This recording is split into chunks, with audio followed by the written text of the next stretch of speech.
आज एक ऐसी खबर जिसे सुनकर आपका विश्वास अपने देश में बूस्ट हो जाएगा। मतलब ये आपके विश्वास का बूस्टर डोज आप इसे कह सकते हैं। क्या आप जानते हैं कि दुनिया की आधी वैक्सीन, पूरी दुनिया में जितनी वैक्सीन बन रही है, आधी वैक्सीन मेड इन इंडिया हो चुकी है। आपके भारत में बन रही है, हमारे भारत में बन रही है। पिछले एक साल में पूरी दुनिया में 8 अरब वैक्सीन बांटी गई। इसमें आधी वैक्सीन यानी कि करीब 4 अरब वैक्सीन का निर्माण अपने देश भारत में हुआ है। मतलब क्या? मतलब यह कि अकेले भारत ने आधी दुनिया को वैक्सीन बनाकर दी है। आज भारत दुनिया की 50% वैक्सीन की आपूर्ति करता है। सोचिए, मतलब ये आत्मनिर्भर तो भारत हो ही गया है वैक्सीन के मामले में। दूसरे देश जो है वो भारत पर निर्भर भी एक तरीके से हो गए हैं। देखिए, प्रधानमंत्री नरेंद्र मोदी की सोच है कि हमारा टीकाकरण अभियान इस बात का एक उदाहरण है कि अगर नागरिक जन भागीदारी की भावना से एकजुट हो जाते हैं तो भारत कुछ भी हासिल कर सकता है। ये आत्मनिर्भर भारत का एक उदाहरण है। आज भारत उसी ऊंचाई पर पहुंच चुका है जिसकी आजाद भारत में शायद किसी ने कल्पना भी नहीं की होगी। भारत सबसे ज्यादा जेनरिक दवाएं बनाने वाला दुनिया का तीसरा देश है। तीसरा सबसे ज्यादा जेनरिक दवाएं अगर दुनिया में कहीं बनती हैं तो तीसरे नंबर पर भारत आता है और जल्दी भारत इसमें ग्लोबल लीडर बनने वाला है। आज भी भारत तेजी से वैक्सीन निर्माता देशों में आत्मनिर्भर होता जा रहा है। मैं बार बार कह रहा हूं, सिर्फ आत्मनिर्भर नहीं, दूसरे देश भारत पर निर्भर भी होते जा रहे हैं। उदाहरण देते हैं, एग्जांपल्स। मीजल्स, डिप्थीरिया, टेटनस जैसी घातक बीमारियों की वैक्सीन बनाने में हम सबसे आगे हैं। मीजल्स के टीकों की ग्लोबल मांग का 90% भारत पूरी करता है। आपको जानकर हैरानगी भी होगी, खुशी भी होगी कि दुनिया के कई देशों में आज भारत को दुनिया की फार्मेसी का दर्जा दिया जा रहा है। मतलब दुनिया की फार्मेसी अगर कहीं है तो वो भारत में है। भारत दुनिया की फार्मेसी है। एक समय भारत को वैक्सीन के लिए ना WHO पर निर्भर रहना पड़ता था, लेकिन आज भारत की वैक्सीन स्टोरी मिसाल बन चुकी है क्योंकि भारत की वैक्सीन किफायती है, कारगर है। सरकार की नीतियों की वजह से अमीर हो या गरीब या भारत के किसी भी कोने में कोई व्यक्ति हो, वहां वैक्सीन पहुंचाई जा रही है। पिछले वित्त वर्ष 2023-24 में भारत ने अमेरिका, ब्रिटेन, नीदरलैंड, दक्षिण अफ्रीका और ब्राजील को सबसे ज्यादा दवा एक्सपोर्ट की है। भारत के कुल दवा निर्यात में अमेरिका की हिस्सेदारी 31% से ज्यादा थी। अमेरिका को हम 31% से ज्यादा एक्सपोर्ट कर रहे हैं। इसके बाद ब्रिटेन और नीदरलैंड का हिस्सा था।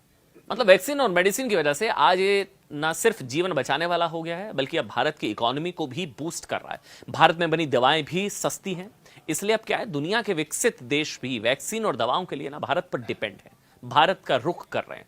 वर्ष 2022 में भारतीय कंपनियों की दवाओं ने अमेरिकी हेल्थ सिस्टम को 219 बिलियन अमेरिकी डॉलर की बचत दी।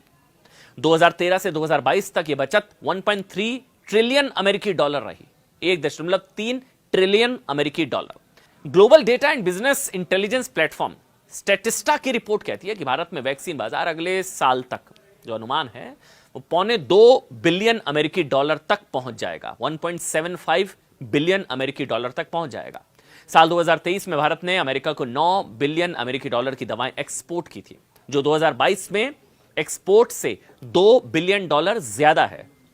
देश से दवाओं का निर्यात 2023 से 2024 में सालाना आधार पर 9.67% बढ़कर, मतलब 10% के आसपास बढ़ गया और वो पहुंच चुका है 27.9 अरब डॉलर। 2022 से 23 के दौरान यह आंकड़ा 25.4 अरब डॉलर था। 25.4 अरब डॉलर। कोरोना महामारी के वक्त मोदी सरकार ने दुनिया के सबसे बड़ी वैक्सीनेशन प्रोग्राम को शुरू किया। सर्वे भवन्तु सुखिनः सर्वे सन्तु निरामया श्लोक से कार्यक्रम की शुरुआत हुई, जिसका मतलब होता है कि सभी सुखी हों, सभी रोग मुक्त हों। इसके बाद दुनिया ने देखा कि भारत में 140 करोड़ की आबादी को कोविड वैक्सीन उपलब्ध कराई गई। एक समय में लोग मजाक उड़ा रहे थे कैसे होगा, लेकिन ये सब कुछ हुआ जो दुनिया का सबसे बड़ा वैक्सीनेशन प्रोग्राम था। यानी दुनिया की वसुधैव कुटुंबकम, यानी संपूर्ण विश्व एक परिवार है। जब तक सभी सुरक्षित नहीं, कोई भी सुरक्षित नहीं। वसुधैव कुटुंबकम, इसी सोच के साथ पीएम मोदी ने ना सिर्फ 140 करोड़ भारतीयों को वैक्सीन जो है एक तरीके से सुनिश्चित की, डबल डोज, बल्कि पीएम मोदी ने दुनिया में वैक्सीन नीति को आगे बढ़ाया। इसके साथ 101 देशों को 2 करोड़ टीके भी पहुंचाए। लेकिन इसके बाद भी मोदी सरकार पर सवाल उठे। उनकी वैक्सीन नीति को गलत ठहराने की कोशिश हुई। कोरोना की भयानक तस्वीर पूरी दुनिया ने देखी थी। उस मुसीबत के बाद ब्राजील सरकार ने भारत से मदद मांगी और मोदी सरकार ने ब्राजील को कोरोना की 20 लाख डोज भेजने का फैसला किया था। लेकिन विपक्ष ने पूछा था कि जब देश में कोरोना की वैक्सीन नहीं लगी तो एक्सपोर्ट क्यों किया जा रहा है, ये सवाल उठे थे। उस दौरान ब्राजील ने भारत का धन्यवाद करने के लिए भगवान राम के परम भक्त अंजनी कुमार को चुना। ब्राजील के तत्कालीन राष्ट्रपति ने हनुमान जी की जड़ी बूटी लाते हुए तस्वीर को पोस्ट किया, बहुत वायरल हुई थी यह तस्वीर, और भारत का धन्यवाद दिया। सबसे खास बात यह रही कि भारत वैक्सीन सेगमेंट में अपनी इतनी बड़ी अचीवमेंट के बाद भी ना रुका ना थमा, ना ही भारत ने घमंड किया, जिसे वैक्सीन डिप्लोमेसी भी कहा जाने लगा।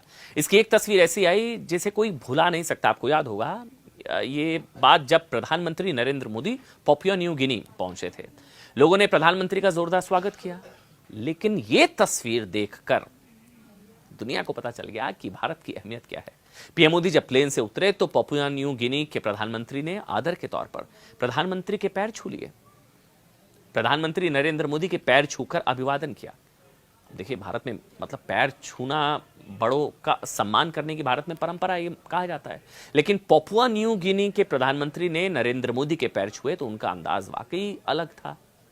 क्या आप जानते हैं कि भारत पापुआ न्यू गिनी को टेक्सटाइल, मशीनरी, सर्जिकल आइटम जैसी कई जरूरी चीजें एक्सपोर्ट करता है, और समय समय पर भारत ने पापुआ न्यू गिनी की मदद भी की है।